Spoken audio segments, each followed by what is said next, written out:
Well, good evening and welcome everyone to another Spiritual Science as Social Activism and Self-Initiation. I'm able to see a nice warm crowd here. I want to start off by saying, have you ever heard people go, well, I'm spiritual but I'm not religious? You ever heard that? Yeah. And I probably have said it myself at some point. And I wonder what they mean by they're spiritual. What is it to say that you're spiritual? Is it about what you do or what you are? Because a lot of these people, I'm spiritual, so it's like, well, I'm doing yoga, I've done my Reiki training, and I'm vegan, and I go to Vipassana retreats, and and you'd never catch me dead in a church. Well, maybe dead, but that's about it. So, what is it to say you're spiritual? Is it kind of like spirit washing? It's like a style thing. It's like you're spiritual because of what you're doing, right? But wouldn't to say that you're spiritual really imply that you are a spirit? Right, that you are a spirit. That's why you're saying you're spiritual, that you have a spirit or you are a spirit and you're having a human experience, which means that you've got this physical body. You're a spirit in a physical body, which is what is known as embodiment or incarnation. You are incarnated as a spirit, as opposed to a disembodied spirit like George Martin, who today died, and now he doesn't have a body, so he's the opposite of incarnated. He is excarnated. So this is a lead into this talk on karma and reincarnation. Actually, this talk and the one in 2 weeks is covering this very broad subject of karma and reincarnation. And initially I was going to call these two talks Karma and Reincarnation Part 1, Have I Been Here Before? Then Karma and Reincarnation Part 2, Tell Me Please How to Get Out of Here.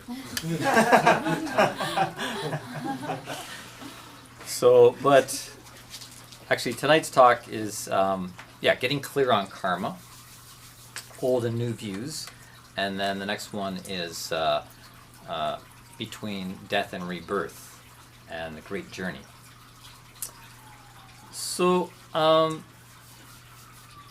what can we know about karma and reincarnation? What can we know? We know that science does not accept these ideas. Science wants proof, right? So they're going to say, prove to me that there's life after death. And you can't prove that. And I'm not here to try and prove it or twist anybody's arm, because that's really not the approach to this kind of field. And science doesn't have the kind of approach that would allow a person or a cultural meme to go, oh yeah, we've discovered it and we believe it, and now that's the way it is, and it's on the front page of the National Post. But we can't prove it, so any more than we could prove to a blind person that a banana is yellow, right? You can't prove to a blind person because they're not going to be able to see that the banana is yellow. And likewise, we can't necessarily see karma and reincarnation as a material fact, unless that blind person for some reason got their eyes fixed through some means, or miraculous or otherwise, and all of a sudden saw that a banana is yellow. Then they could know that as a fact. So likewise, we as spirit beings with organs of our spirit can overcome our spiritual blindness to come to know spiritual things as facts. All right? So that really is the approach of spiritual science, is that we can know. We can know, not proving it to everybody, but as an individual, we can come to do spiritual investigation, to know if this is a reality, and to gain a lot of information about it. Can we crack the door open, Michael, just to let some air through here? There's lots of anecdotal evidence out there. You can read books, people's experiences of near-death experiences and dying and coming back, and even less sensationalistic stuff than that. People just have the capacity to know. So I wanted to, at the outset, just do a little poll here amongst us to see what your thoughts are, beginning with who is undecided, who is not sure whether they believe in reincarnation. Okay. Some people here. That's all right. Yeah. Okay. Fair enough. Maybe we'll do a poll at the end to see if you think any differently. Who believes in reincarnation? All right. And anybody wants to say that they definitely don't believe in reincarnation? Could you define reincarnation? Yep. Well, we got a good hour and a bit to do that. It's hard to give an answer to the question. Right. Okay. Okay. All right. So let's just do kind of a quick off thing on that. Repeated Earth lives. That your spiritual being can transmigrate, as they say, from one body in one life, pass through spirit, and then enter another body and another life, and on and on. Does it make sense to have just one life? Does that even really fit? Does that fit for anybody here? Just one life, one off, and. Well, there's something about it, because that makes it extremely precious, even more so than think, well, maybe next time around, I'll do better or something like that. That's just procrastination at a grand level, isn't it? Yeah. So, Mañana. Next life. Yeah. So, but apropos the skepticism, I saw a lady monk talking about reincarnation, and the pivotal thing for me was when she mentioned to just look at nature, because obviously we're part of it. It's like, look at snow, in the spring it just it was on the trees and now it's gone. Now it's part of the river, but it'll be back next year. So why would we be any different? Well, this is great. This is great. And that really is stepping into the realm of spiritual science, where you develop your observation of nature really as the gospel of truth. That nature has what Goethe calls open secrets. And if we open our eyes, then the secrets are not so closed, but they are also open to us. And this thing about cycles and so forth, how does that play out on the human level? And this is really where we need to begin to look, at the human level. And science, in our current time, is not so focused on the human. They're looking at what is matter, what is the physical world and universe made up of.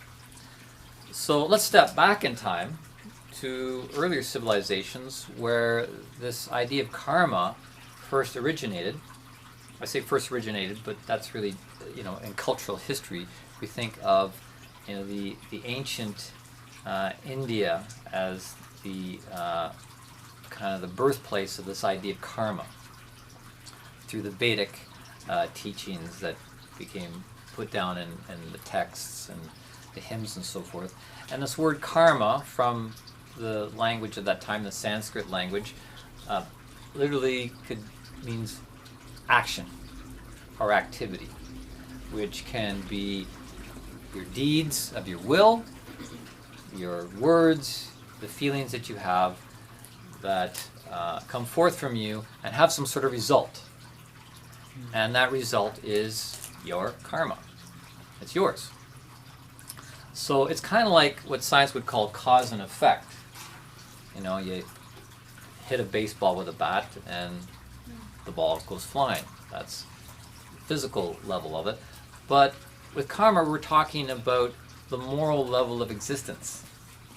And science doesn't really look at life or the universe or the interaction of matter as having any kind of moral quality to it. It's all about quantification and so forth. But up to this point, really, every religious system and civilization and mythology and whatnot really was imbued with something of a moral quality and the moral lessons and the moral guidance that oozed out of these things. So we've really kind of dried that out of our culture at this point. And that's not without its purpose, though, because we need to keep coming back to this word of freedom that comes up in each of these talks as really the central focus of all spiritual evolution. But let's continue with our little look here at how these ideas have played out. They've been referred to in different cultures as the divine law, the eternal law, the will of God, the word of God, the Tao, or the way. And in Hinduism, it's the Dharma, or the path of righteousness that is guided by this moral law of the world that will lead you to righteous living. And the end game of that being is so that you can be released from the repeated lives of reincarnation. You can get off this Ferris wheel of the wheel of karma. And that still exists as a doctrine within Hinduism. Is the end game is to stop creating karma, clean up your bad karma, and then you will not have to come back into another earth life. Then you get into the book of Dharma, and the book of Dharma is empty. Yes, that's right. The end game is nothing, which hopefully is something. Once we get absorbed back into the great swimming pool of everything. So it's interesting to look at how culture holds these concepts. For example, in Hinduism, there's the caste system, or there was the caste system. It doesn't really exist formally, it's still there informally. But caste means breed or lineage. And the concept behind that is there's this stratification of society, and whatever strata you were born into genetically through the family, that would in a sense be a reflection of who you are and where you are in your karmic working. So you could be at the top with the Brahmas, or the warrior caste, and then there's the merchant caste, and merchants and teachers and so forth, and then there's the bottom caste, or the outcasts, who are considered little better than dogs, called the untouchables. And of course the British and Gandhi worked to get rid of that rather oppressive system. But it's an interesting concept that says that whatever circumstance you're born into is something of a mirror reflection as to where you are in your spiritual journey. So we begin to look at the duality between inner and outer when it comes to understanding our karma and where we are. And this idea of a caste system was an outer structure to help people to understand where they were in their journey. But it is oppressive because you cannot move from one caste to another. You can't marry outside of that caste. So it's very fixed. And that's not really appropriate for this day and age of growing individuation and growing opportunity. So then we have Buddhism. And of course we know Buddha was a Hindu originally, who left his Hindu origins to shirk the opulence of Hinduism at his time, and struck out onto the ascetic path, which eventually led him more to embody and to proclaim the middle path as this road of righteousness. But he did carry with him in his teachings, and still found in Buddhism today, for the most part, this belief in reincarnation and karma. So you find that pretty much through most Buddhist sects, but not all. We have Tibetan Buddhism, which I'm sure everyone here is aware of how that functions with the Dalai Lama, who the current Dalai Lama is considered was the 14th Dalai Lama in a lineage. If you look at this a little more closely, he's actually considered to be the 75th incarnation of someone who originally was a Brahmin back in the time of original Buddha. So yeah, in the Tibetan Buddhism, there is definitely this idea that people reincarnate, and from what I understand, this current Dalai Lama isn't sure whether he's going to come back again. He's considering coming back as a woman, and he says if he does come back, he intends to be a good-looking one. But he's kind of hedging at this point, partly I think because of the political thing with China, because China says that they are going to proclaim the next Dalai Lama. So that could present problems if they say, oh, we've got the Dalai Lama, and then somewhere else the real Dalai Lama appears. It would just feed into the power struggle with China. Then there's Taoism, which I studied a bit of a couple years ago with Dylan Kirk at Spirit Wind Yoga Studio. It was very interesting to spend a few months studying this very ancient system. And depending on who you talk to, some say that Taoists do believe in reincarnation, and others say, well, no, they don't. So it's kind of a divided camp in that area.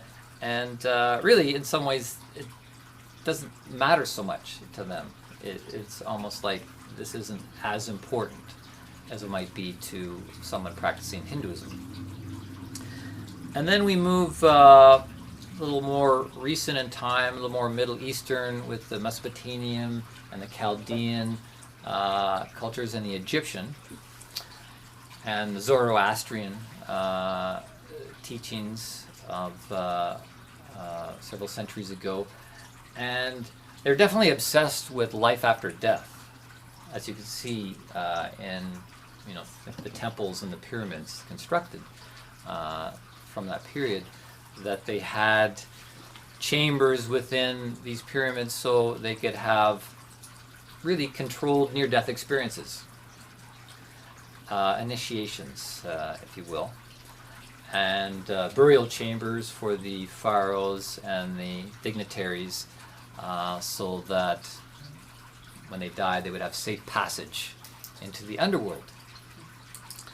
So there's definitely belief system there that there's life after death. And then we have the Hebrew people, who the original Hebrew people, descendants of the patriarch Abraham, and considered the father of many nations, and he had a couple of children, and through this one line of Isaac, the people came and flourished, and then out of them came Moses.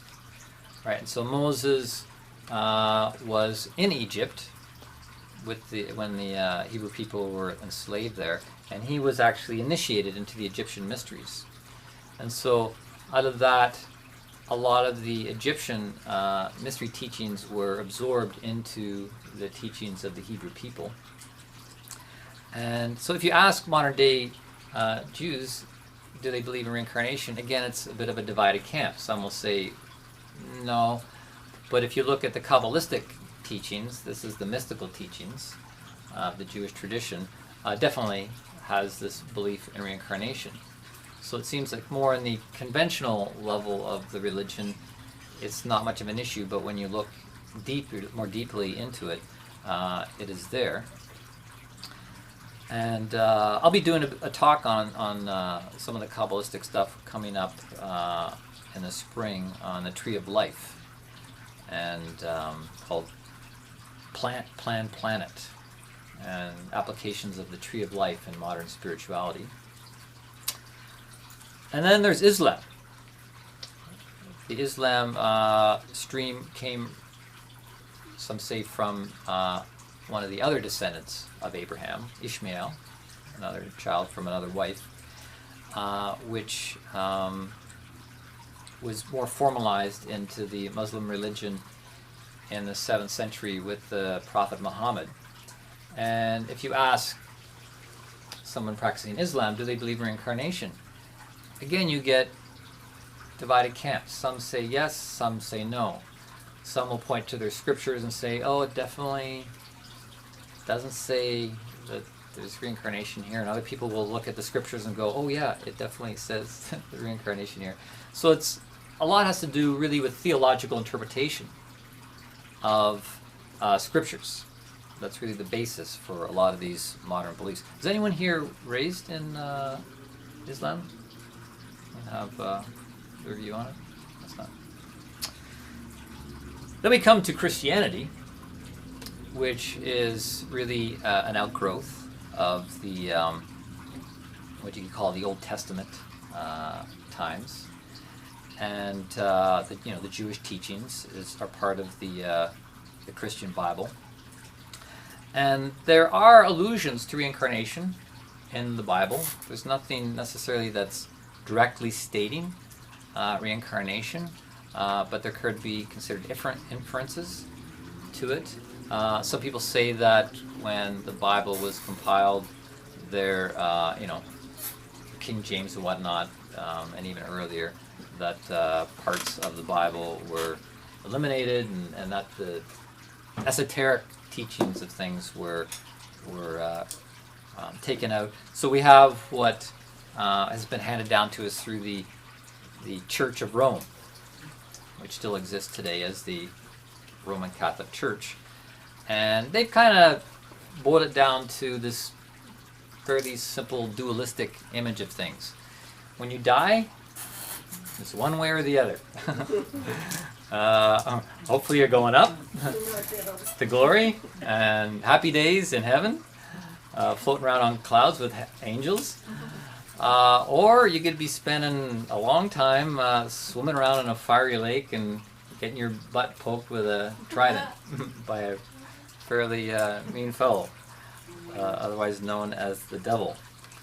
And this is all made very very graphic and colorful, and by the 17th century writer John Milton, with his writing of Paradise Lost, which interestingly enough, I recently purchased the new album by David Gilmour, the guitarist from Pink Floyd. Just came out in the last year, and there's a whole book. It's got part of Paradise Lost in it, and some of the music is informed by that literature, and it's got all sorts of images done by different cartoonists and whatnot of this world of hell and heaven. And so that's really what's been the main staple of the Christian doctrine for the past 2 millennia. And it was definitely cobbled together by church fathers, and it's lost the mystical element that is still held in the Kabbalistic tradition of the pre-Christian times. But there are esoteric streams of Christianity that have maintained the deeper mystical teachings, such as the Rosicrucians, which began back about 1,000 years ago by the legendary character Christian Rosenkreutz. And that's a fairly modern stream of esotericism that exists to today. And in fact, the work of Rudolf Steiner is somewhat informed by those mystical teachings that had to go underground, because if you didn't fit with the party line of the Roman Catholic Church, it was, you could be in trouble. Lion pit. Off to the lion pit, yes. Yes. By tomorrow you're going to be a lion's breakfast.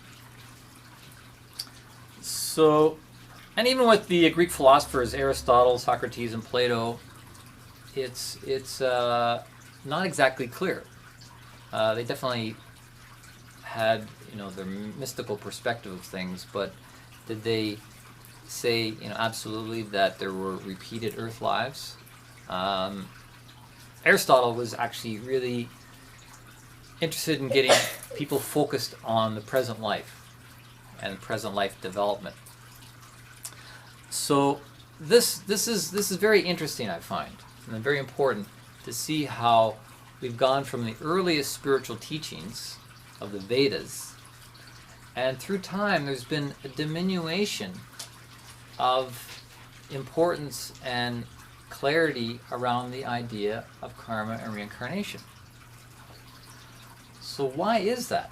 Why is it that we arrive today where really basically man on the street's going to say, nah, that's really kind of bogus, like you just got one life, a physical body, and at the end of it, it's over, you're going back to the earth, game over. This is where spiritual science enters with some new perspectives on this. And in fact, through some of the spiritual investigation by people like Rudolf Steiner, who was no storefront psychic.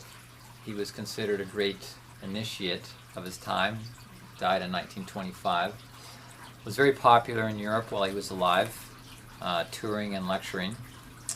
And through his initiated clairvoyance, he explains this quite clearly, quite thoroughly.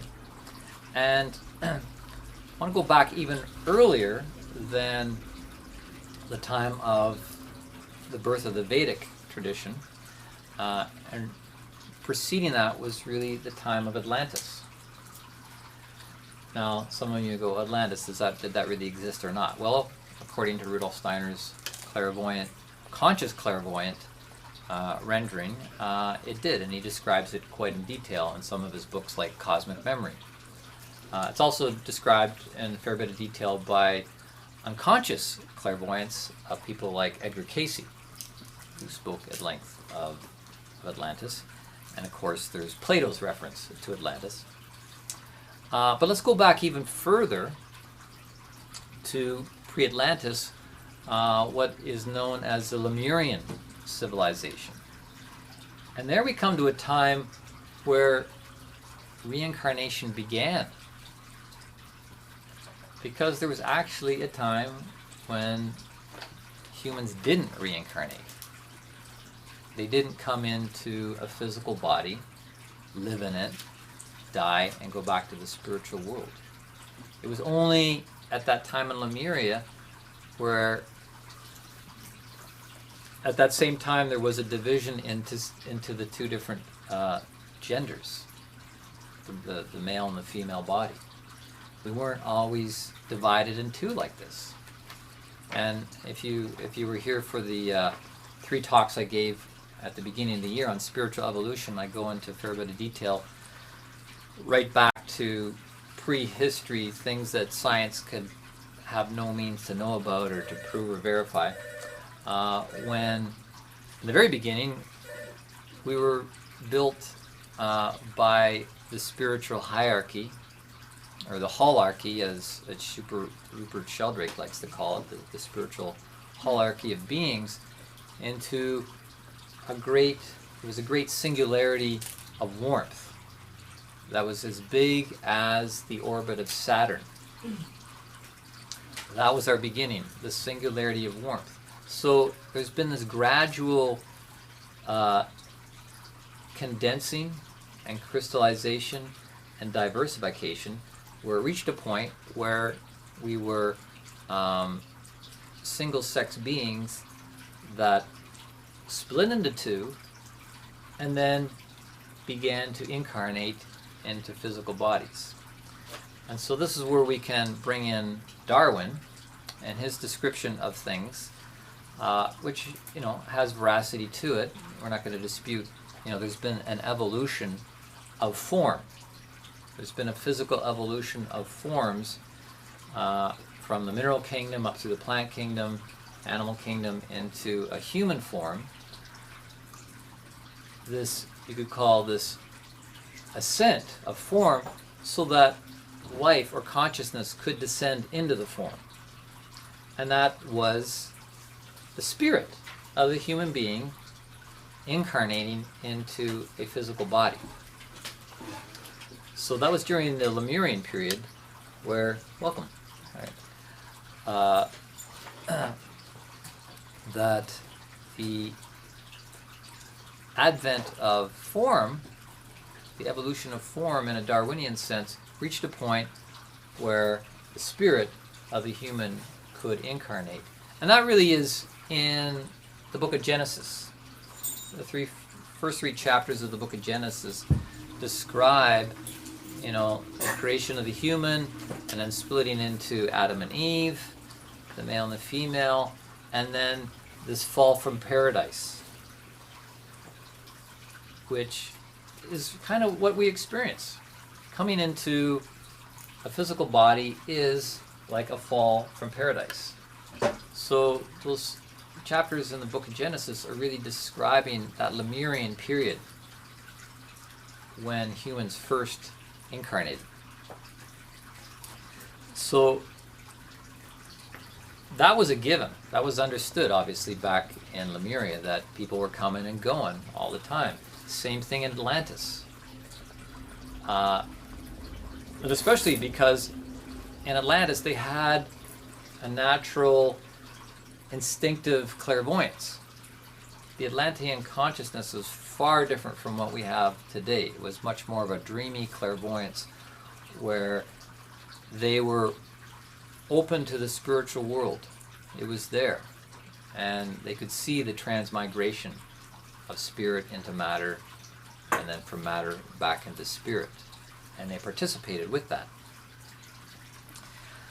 But they weren't so focused on the physical nature of things. And when they did, just to make a long story short, the Atlanteans hadn't developed the moral nature to be able to handle the level of power that they had. And of course that led to the destruction of Atlantis, the collapse of Atlantis. The whole continent of Atlantis disappeared into the ocean because of basically black magic, abuse of nature magic powers. So that's why when we get to the Vedic tradition, the next step after Atlantis, and it was actually the great Atlantean leaders and teachers, the rishis, that migrated from Atlantis before it collapsed and went to the Himalayan area and laid down the seeds of a new civilization and a new spiritual uprising. That teaching was still very much focused on the spiritual world and moral development, because it's like, okay, let's not repeat what we just did. Let's make the moral development and the discipline and the connection to the spiritual world the primary thing. So this idea of karma came in. It's like, got to do good and you'll be able to get off the wheel of karma. If you do bad, you're going to come back as an outcast. It's not going to be pretty. So that, I hope that kind of explains why there was so much focus on this idea of karma in this Vedic tradition that still exists today, and this awareness of reincarnation, because it was really a carryover from Atlantean knowledge.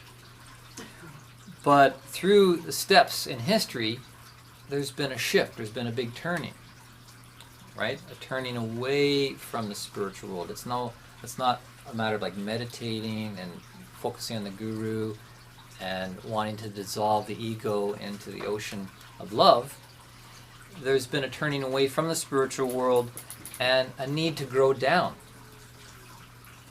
Instead of floating up, there's been an evolutionary imperative to actually grow down, the way every human being does when they incarnate.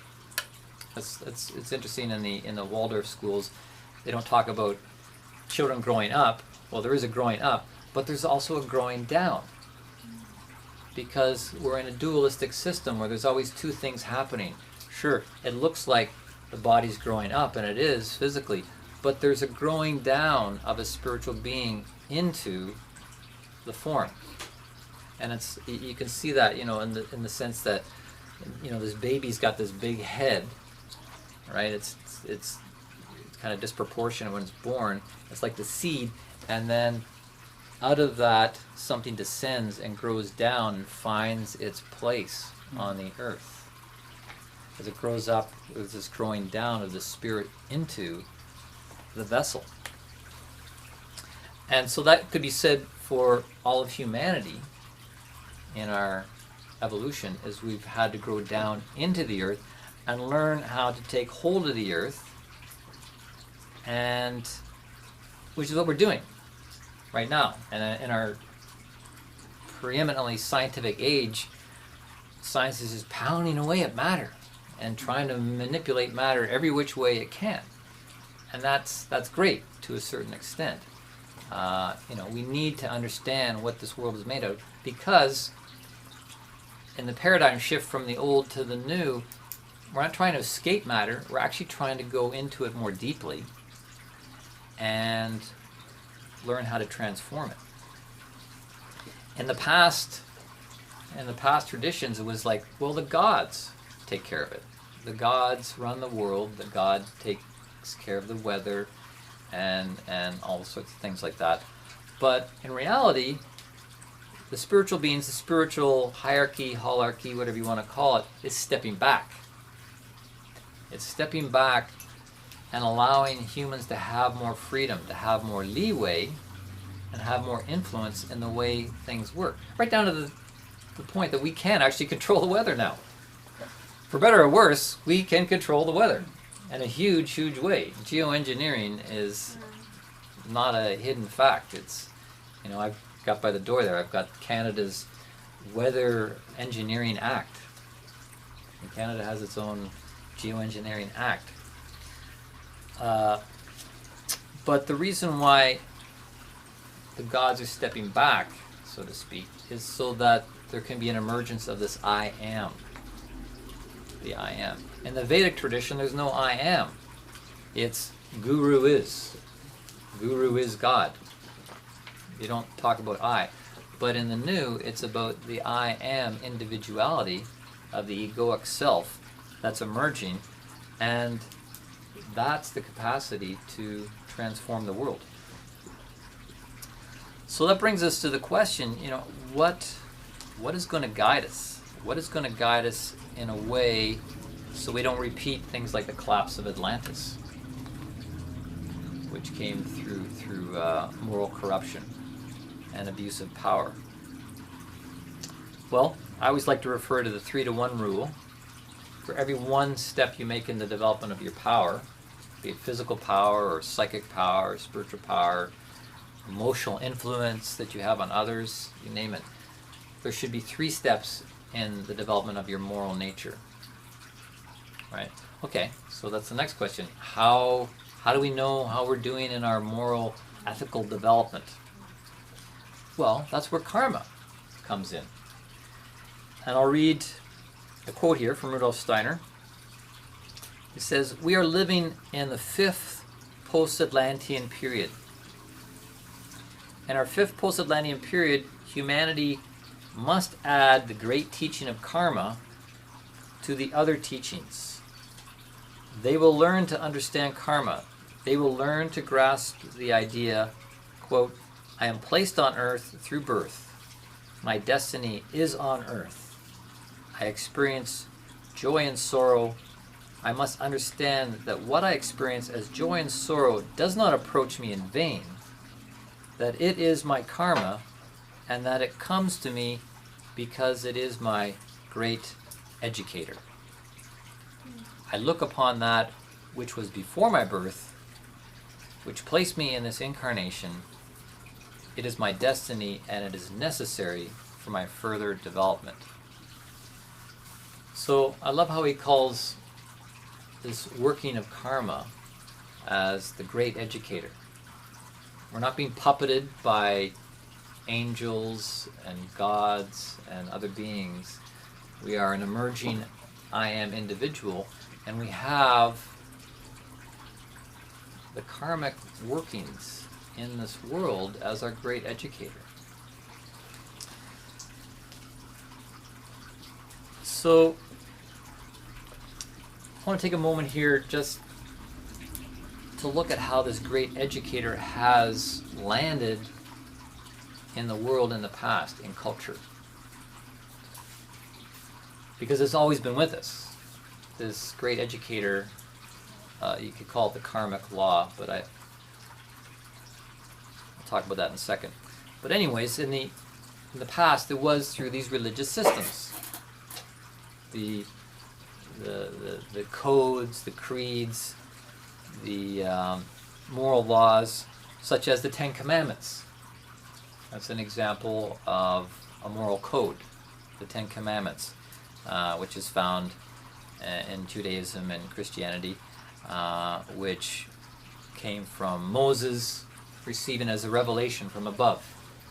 He brought it down into the culture of that time as laws to govern society. And the laws within a system like that are quite extensive, down to every jot and tittle. There is something laid out for every circumstance. But it can be summed up in the words, an eye for an eye and a tooth for a tooth. That, in a sense, is a reflection of this law of karma. Well, eye for an eye and a tooth for a tooth. You get what you give. It's this cause and effect. It's about keeping the spiritual bookkeeping balanced. But of course, as Gandhi said, an eye for an eye makes the whole world blind. So what we can do is look at those older systems as really prep school for humanity when it was in a less mature state. Consciousness had not come to the same level, because consciousness is something that's evolving as it descends down into matter. This is evolution. So this reflection of karma in these older religious systems was, to address where people were at that time, and they needed to be held by these external laws, these external codes that dictated quite clearly how people should conduct themselves. It was kind of a one-size-fits-all, though. One size fits all. But we're in a new age. We've evolved, we've stepped forward in time, and so the working of karma is looking for new ways to be reflected in culture, because there isn't really a one-size-fit-all, especially when we're becoming so unique, so individuated, that it's not even really the laws of karma, because karma is not mechanistic. This is an important principle to understand, that it is not mechanistic. So you might call it the Ten Commandments now are more like the 10 guidelines, because the workings of karma is actually mediated out by spiritual beings. Right? It's mediated out by spiritual beings who look at every circumstance individually, and they look at all the things that play into it. This is why it's not easy to understand what's happening karmically, and we really need to develop what you could call karmic consciousness, to be able to look at a circumstance, to look at some situation and be able to penetrate in through, you could call it clairvoyant vision, see, oh, I understand the karma that's working here. And that's basically aligning yourself with how spiritual beings see us, because they are the ones that carry out this mediating of karma in our lives. In kind of the newer view of things, Jesus, who was a Jew, spoke about how the letter of the law kills the spirit, or kills. The letter of the law kills, but the spirit of the law brings life. And quite literally, the letter of the law does result in death and killing. Even to this day, people that live by these strict legalistic moral codes will kill people for breaking the religious laws and creeds. So it was a very interesting turning with this advent of Jesus as a Jew, speaking about the law of love and making statements like, if someone in need asks for your coat, give them your shirt as well. If someone strikes you on the cheek, turn the other cheek. To strike one on the cheek or to touch one on the cheek was an insult in that culture. So what he was saying, if you're insulted, just turn the other cheek. Because it doesn't really matter what other people think of you. It's really how aligned you are with your karma. So if someone's going to insult you, just turn the other cheek and let them do that. Because he said it's more blessed to give than to receive. So in this age, it's really about giving more than receiving. And that really is, kind of the backbone of karma. Like, you get what you give. So give more. Give more because you're going to get more. If I were to put it in a nutshell, I would say the two words sum it all up. And that's practice, love. Practice, love. Make love a part of your practice. Love doesn't come naturally to human beings. True love is a spiritual commodity. And so we need to bring the spiritual commodity of love down into ourselves and give it out. Because it's more blessed to give than to receive. If we were all giving more than we're receiving, can you imagine what the world would be like? Everybody's out taking, not realizing the selfishness and the egotism of that is really hurting them karmically. It's really putting them further back rather than further ahead. Maybe putting their bank account further ahead. But that isn't necessarily what they're going to want on the other side, because I don't think you can take your debit card with you. There you go. I mean, who here is interested in actually doing karmic investigation in their life? Yes. Right. Okay.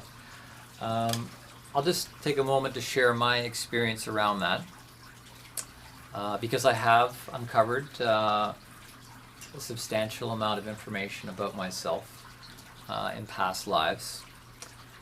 And the first major download of that was about 15 years ago, and I had traveled to Boulder, Colorado, where I was doing some eurythmy training, which is a form of sacred dance training.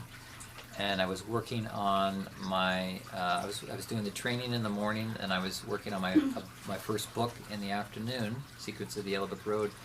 And I was living up in the mountains outside of Boulder, Colorado.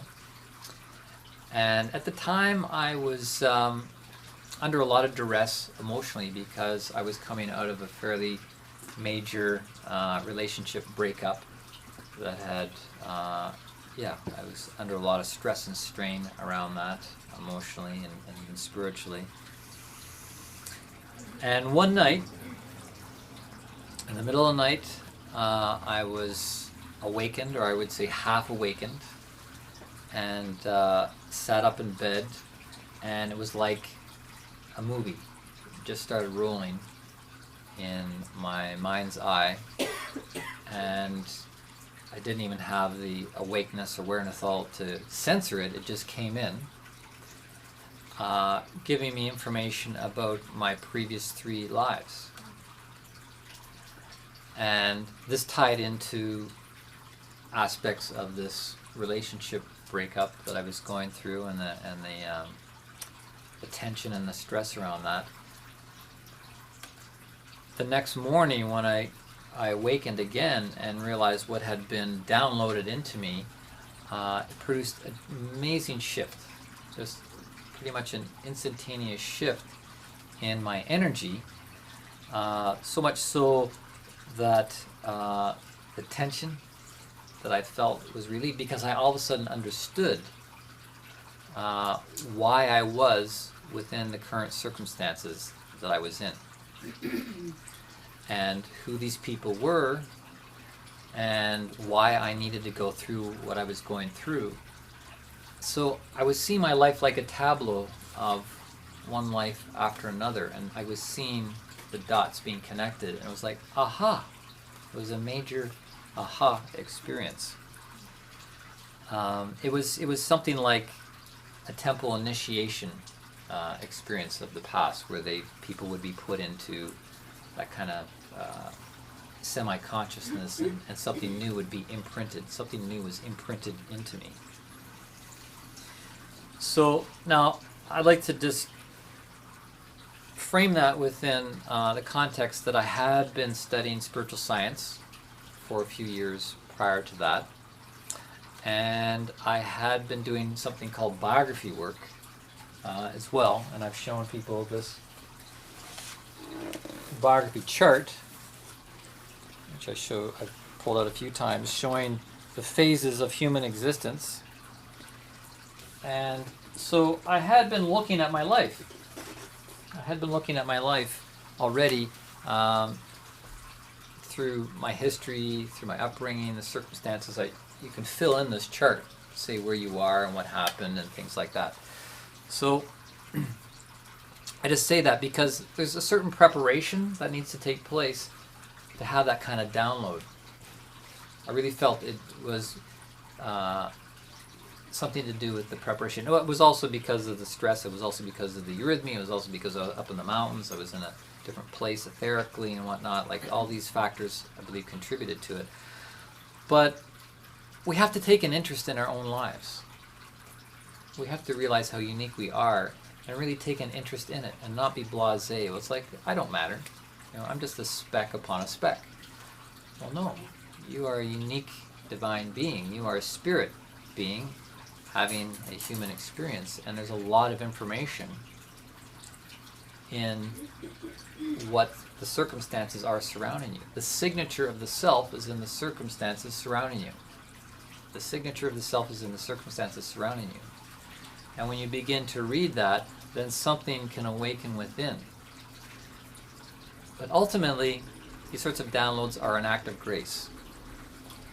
Because karma and all this stuff is mediated to us through spiritual beings. And they ultimately determine what we're ready for and when we're ready for it. We can't just go and grab this stuff. We can't necessarily just go to some psychic or whatever and say, tell me who I was and whatnot. That can really get off the rails quite easily if we haven't prepared our minds and attitude and so forth. Like an example of that was Rudolf Steiner comments about some woman coming up to him after a lecture, and he had to congratulate her. She was telling him about her past lives, and he congratulated her because she was the 24th Mary Magdalene that he had met. So, I mean, this is the problem when you start investigating this stuff, and your egotism hasn't been groomed and whatnot, because that's what people want to go to immediately. It's like, what great figure was I? I want to know, what great thing I've done in the past. That's going to make me feel good. Well, most of what you've done in the past isn't going to make you feel good. We're all kind of in the red, karmically. That's why we're here, right? To balance the books. So, this stuff doesn't necessarily come easy. But, as quoting Jesus again, you shall know the truth, and the truth shall set you free. That's the way I felt there in Boulder, Colorado, that I had received some truth, and I felt set free, and I could accept the circumstances. Even though they weren't like ideal circumstances that I was in, I was set free to be able to reconcile myself to what they were. But the first part of Jesus' statement is, "You shall be disciples, and you shall know the truth, and the truth shall set you free." And a disciple is a disciplined one. To be a disciple just means you're disciplining yourself. You're developing yourself spiritually. Then you shall know the truth, and you shall set free. So there's this disciplining of ourselves through spiritual practices, so that ultimately we can be bestowed with the grace of knowledge. So I'm going to show you an exercise. As I mentioned, going to psychics for this sort of stuff, there's about a 50-50 chance of getting the right information. You can go online and you can find guided visualizations. Like walk down a long hallway, come to a door, open the door, and there you are in a previous life, and all that. And there's merit to that. There's validity to that, because you're basically using that capacity of imagination, capital I, imagination, to access information from beyond the threshold. Right? I don't know if anybody knows the diagram. I've been talking about the threshold at the last talk on mental illness and whatnot, and so I did a diagram to show about how, through this dream time capacity of capital I imagination, capital I inspiration, and capital I intuition, we can reach beyond the threshold or the ceiling that science has got there. You can't go, there's limits to knowledge, but no, there are not limits to knowledge if we have the organs to go beyond that threshold. So guided visualization, hypnosis is also another way to do what they call past life regression. But it's not necessarily being done in full waking consciousness, which is the ideal. This is the path that Rudolf Steiner points to as the future way, is that we want to develop our clairvoyance in full consciousness, not trance or mediumship, and we want to have it in conjunction with our intellect. How wonderful that is, to be able to have our intellect, our thinking mind, and clairvoyance working together. And this sort of practice will develop that. As a precursor to this, the big exercise I'm going to show you, I'll repeat this thing about the Rukshow. I keep encouraging people to do the Rukshow, which is the word for a review. Towards the end of the day, you review the day, and you do it backwards. You look at where you were before you sat down, and what you did before that, and what you did before that, and what you did before that. You use that mental picturing, doing it backwards, and that's going to strengthen that capacity for inner seeing. And it's also going to engage you in a framework of consciousness that's going to allow you to receive insight. Because you're aligning with spiritual beings. And the reason you do it backwards is because that's like a mini death.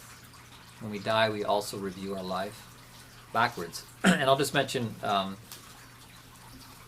here that the talk in 2 weeks, I'll be looking more at what happens karmically after we die, the journey between death and rebirth, as part of that talk. So when we're doing this Rukshow review, it's dying before we die. And when we die, we do engage with spiritual beings that are kind of like karmic consultants, help us to look at things. So when you do this while you're alive, every night before you sleep, it's also engaging with those karmic consultants. If you do this daily for the rest of your life, that will guarantee to accelerate your path of development. I would put that at the top of the list for spiritual practices. So now, to finish off, this is an exercise that Rudolf Steiner called an exercise for karmic insight. And it's really it's like a temple initiation, or what you could call the new ritual. This is like a new ritual. Rather than going to a temple and doing, the ceremonial stuff like this, this is something you can do in your own life, in your own home, as a new ritual. And it's different from these other modalities that I have mentioned, because Rudolf Steiner emphasizes this is going to take effort. And the more effort you put into it, the more you're going to get out of it. It's going to take arduous mental effort. It's going to take patience.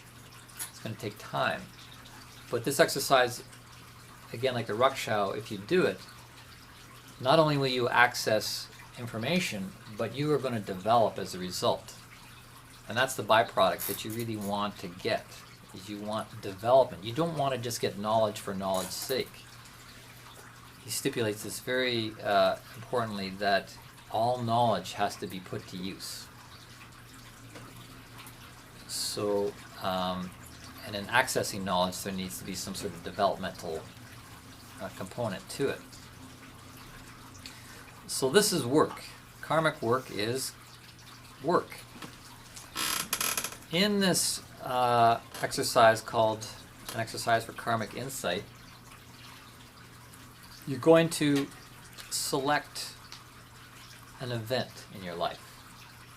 Just one event that you feel drawn to, that has perhaps some sort of emotional charge to it, some sort of mystery to it, something that came out of the blue as an unexpected encounter,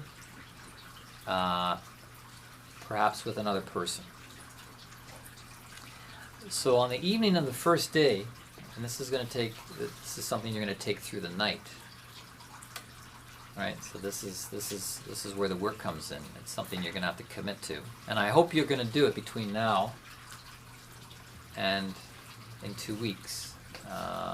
As I am, I'm going to do it. And those of you that can make it back in 2 weeks will share our experience of this exercise. So on the first evening, you select this one event, and you put a lot of effort into remembering it in detail. All the different senses, what it looked like, what it smelled like, what it felt like, what you heard, the colors, so forth and so forth.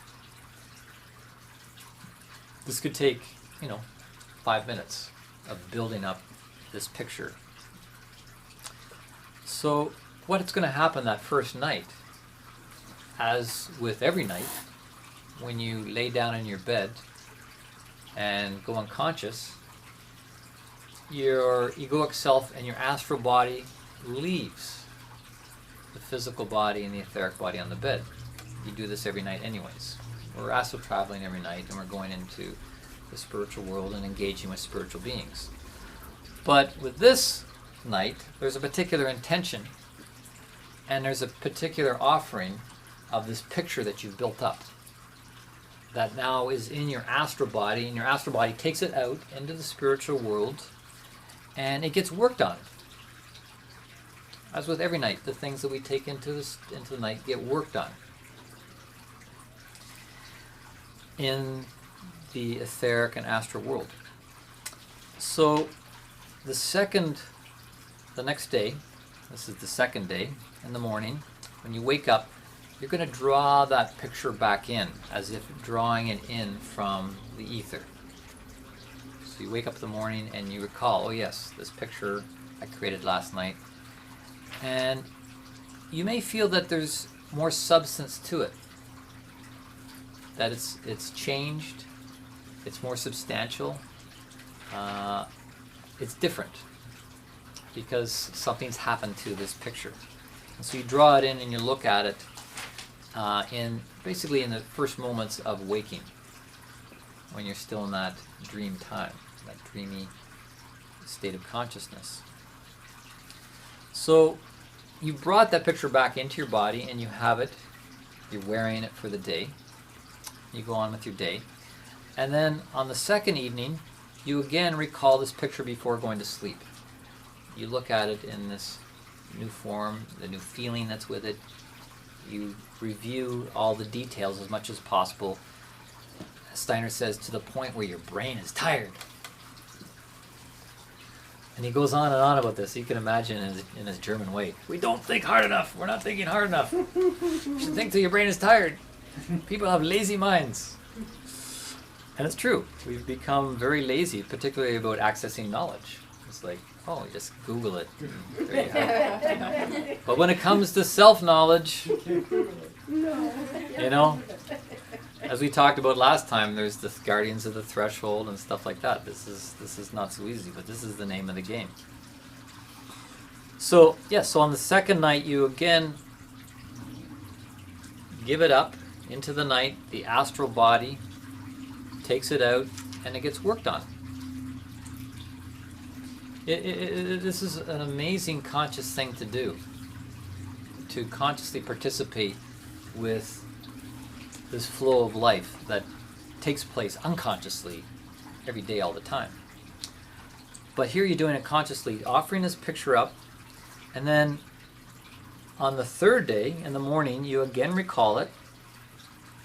And of course, it'll feel different. It'll feel like it's changed, maybe attitude. But he says that you may feel there's something in you that wants something of you. Right? You're going to draw it in as you wake up. You're drawing in this picture through some mental activity. You're going to feel like there's something in you that wants something of you. And there can be this really sense of something quite substantial descending into you, into your etheric body as this transformed image. And in fact, on this third day, it's going to imprint right down into your etheric body. So it's an even more of an impact than the second morning, the second day. And you might even have a sense that you're being bestowed with something from spiritual beings, because they've had their hands and fingerprints all over it in the night as your karmic consultants. And so you may feel this connection to the spiritual beings that you've been involved with in the night. So then on the last night of the third day, you again repeat the review of the image. So this is the third night. This is kind of like a 3 days and 3 nights type of initiation. You offer it up. In the morning, upon awakening, you draw it back down in. Something's descending down into you. And it will feel further transformed. The event that you originally built up the first day, it's going to imprint right down into the physical body on the third day, as initiations are meant to do. They're meant to imprint right down into the nerve and the blood of your being.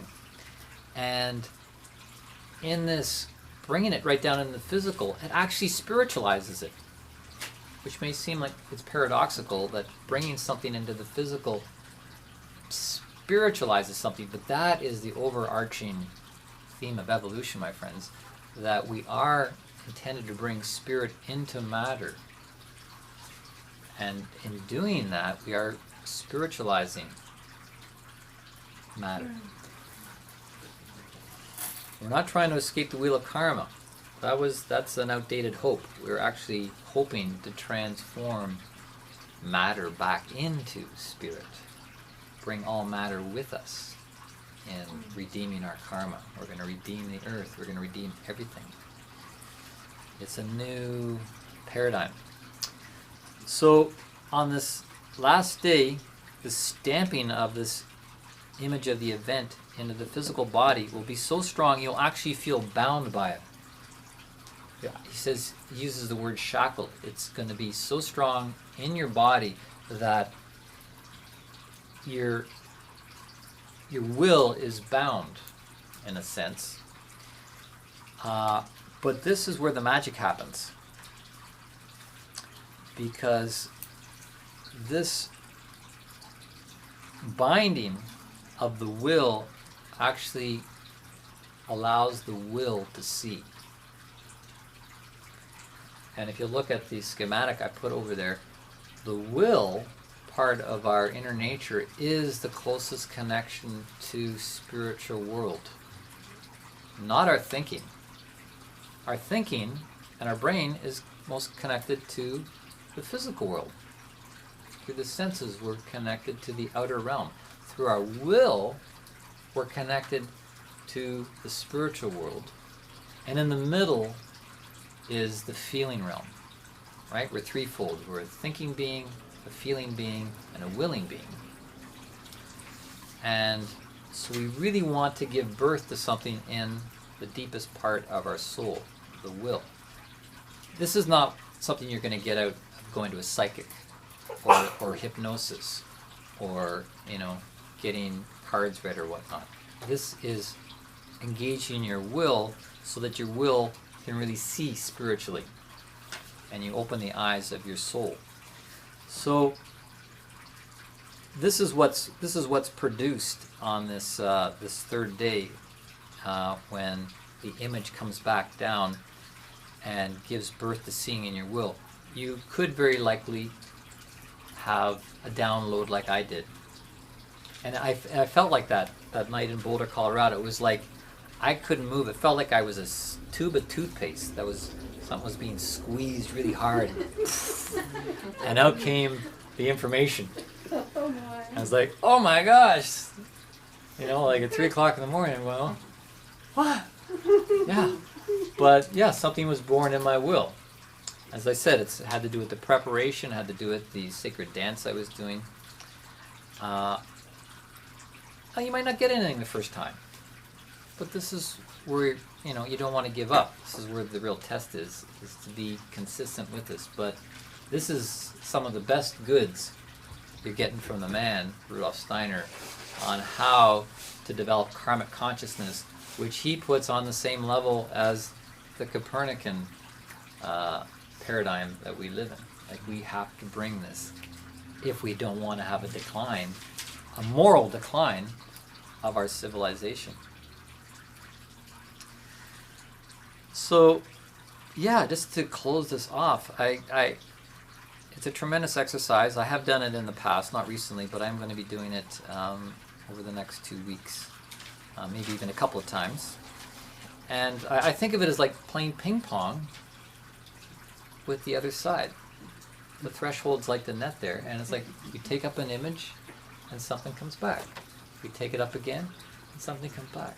We're playing ping pong with spiritual beings, benevolent spiritual beings, and this is really the kind of partnership we need to develop in order to progress spiritually.